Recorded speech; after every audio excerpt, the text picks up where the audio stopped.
Well, welcome back, outdoor enthusiasts. Chris Kane here with my finest disciple. You know, Seth, I am trying to be festive, dress up for St. Patty's Day, but that only comes once a year. I mean, look at this fine hat.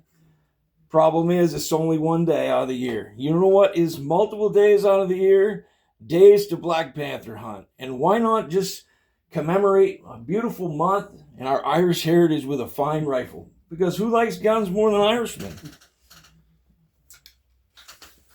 I'm going to switch this around and let Mr. Quinn about it.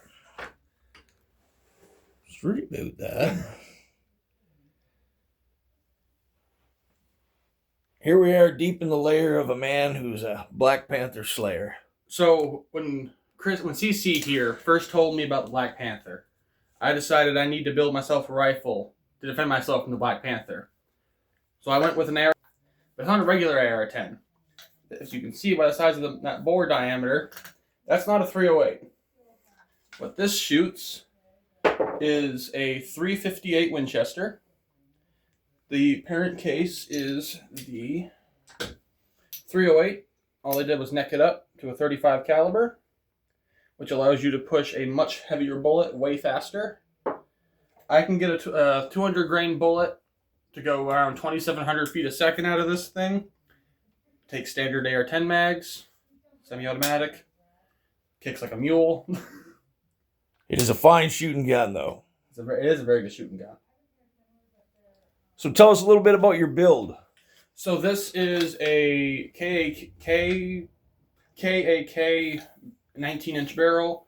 I believe that's a silencer co muzzle brake. I'm silencer co. That's a 45 caliber muzzle brake because they don't make a 35.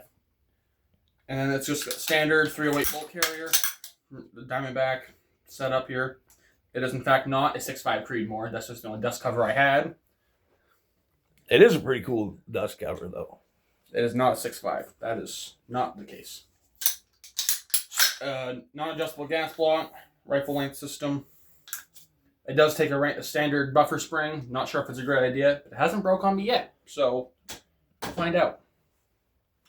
For those who don't know, this will push a 200, so this will do 200 grain bullet at 2,700 feet a second. Most people probably recognize that. That's a 30-06. That'll also do a 200 grain bullet at 2,700. So basically, I have a semi-automatic 30-06 that shoots a 35 caliber bullet out of standard AR-10 mags, and it's very powerful. That's a sweet gun. This is a very sweet gun. So why don't you tell me a little bit about the conversation you and I had about a survey of Maine guides in Western Maine. And so I want to say it was Bigwood Hunters, Bigwood Bucks, something like that. They did a survey of guides on the #1 cartridge rifle setup for hunting in the big woods. And I was surprised. I thought it would just be 30-06 or a 308. The #1 answer was a BLR and 358 Winchester, which made me very happy because I have one and they're fun. So, big bullet, decently fast, hits like a sledgehammer, very surprisingly flat trajectory. It pretty much will match a 308 in trajectory out till 400 yards, then it starts dropping off. And I mean, where we live, 400 yards. That's a poke. That's good luck finding a shot that long, especially in the woods. Yeah, I'm just looking here. 200 grain bullets, 2,700 feet per second. 250 grain bullet, 2,400 feet a second. I mean, that's some lead moving. And the brass is really easy to make too. It's just one pass through a 358 press. You can take a 308 and neck it up through one pass. Doing multiple passes is better because it won't crack your neck as easily, but it's possible to do with one pass. So this is basically the same concept as what they did with the 35 Whalen. They just took a 30-06 case and necked it up to 35 caliber. Pretty much exactly what they did. So tell me why it is you can get a heavier bullet even, or at least a bullet of the same weight going faster out of a 358 than you can the 308 parent case. So there's two reasons. The first reason is... Actually, hold on. Maybe better. Can you pause it for a second? I thought of an idea. Might be able to. Or we'll just edit it together. You can keep it rolling, just cut it. I'll go grab one of my fancy new bullets and I can explain this. There we go. Well, I can certainly fill in the time while he's gone here, just telling you that I happen to be a huge fan of the 35 calibers. I don't know why. I just have always liked them in all their iterations. And apparently Americans have too, because there's been a bunch of 35 calibers. They just never seem to gain the popularity that they deserve, in my opinion. So if you take so this is a 200 grain Barnes TTSX. That's a 35 caliber, and that's a 210 grain. That's a Nosler RDF from a 30 cal. You can see the length difference. So part of the reason is because the bullet's shorter, it won't protrude into your powder supply nearly as far as the comparable weight in a larger caliber. The second reason is because the bullet is bigger around, so it's like having a bigger piston to push on, so you're going to be accelerating faster. So out of shorter barrels, especially, the larger caliber will do better. But the first off reason is because the limited powder supply and the longer bullet. Which is a big reason why you see like 7PRC and a lot of these new calibers that are not really so much new calibers as they are just redesigned to accommodate longer Exactly. VLD and ELD style bullets. Push the shoulder back so you have more length for the bolt to sit out farther. So my understanding is that pressure will drop with the same weight bullet. It's going to drop quicker out of the 358, which is why it would favor faster burning powders. So what are some of the powders you worked with? I've personally used for my TTSX, I ran Exterminator. Exterminator. Ramshot Exterminator, I think is the brand that makes it. And then I've seen very limited loads of Varget, but they don't perform very good. Use something like H380, something around the mid round ball speeds tend to do pretty good. A tad bit faster than what a 308 would do well with, but you can use most of the same powders are cross compatible. This won't perform quite as well. Well, any other thoughts?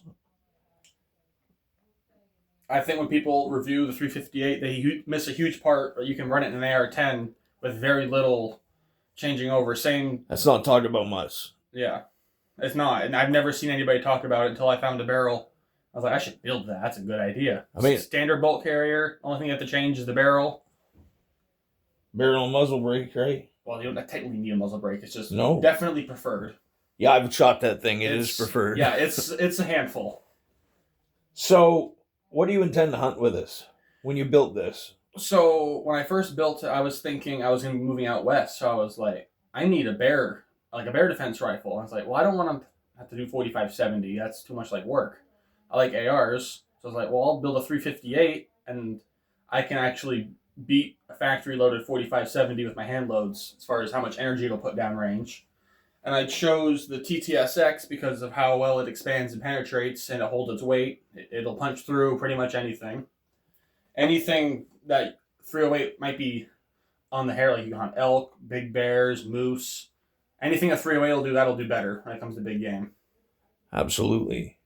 So I feel like we need to do a couple more parts. We're going to do a part to this, part 2 to this video where we do some shooting. But I also like to bring in the 35 Whalen and the 35 Marlin for comparison and just talk about those calibers a little bit too, because where we live here in northern Maine, those are calibers that are really loved by hunters. In New England, I mean, it's kind of a niche cartridge up here, but 35 Remington has a big following here in New England. And from my research, one of the reasons why the 358 Winchester and other 35 caliber cartridges are not more widely prevalent is because during the 50s, when they were being introduced, it was things coming in like the 7mm Remington Magnum. I mean, we all heard about that. That can take down a tank, according to my uncle. That's right. It's way better than 30-06. No, but there's your 35 Rem next to your 358. They're very similar. The 35 Rem's shoulder is pretty much non-existent in comparison to the 358, and the neck's a little bit longer. The powder reservoir, I want to say the 35 Rem is like 15 grains less, 10 or 15 grains, but the pressure on this is way higher, and you can shoot pointed bullets because they're almost never put in a tubular magazine. Right. That's what they made the 356 for, which is just a 358 with a rim. As you can see, that 35 Remington has been hanging around in an ammo box for an awful lot of years. It's Probably been there. No, don't you put that on me. That's your 35 rim. I know, that's what I'm saying. Probably been there since I was 14 years old, for all I know. So, any closing thoughts? If you're gonna build a weird AR-10, you should build it in 358. It's a fun little round. It is. I shouldn't even say little round. It's not a little round. It's quite the hammer, actually. But yeah. So I'm looking forward to. Hopefully, we'll get drawn for a moose lottery this year, and we'll get to put it to the ultimate test. That's a good idea. Absolutely. Well, thank you guys for tuning into the 207 Ridge Runners YouTube channel, where we don't always talk about Black Panthers. Sometimes we are serious. We're serious about firearms. Unfortunately, after the filming of this video, that firearm was lost in a boating accident. Yep, it's gone. Sorry about that. Have a good day, guys.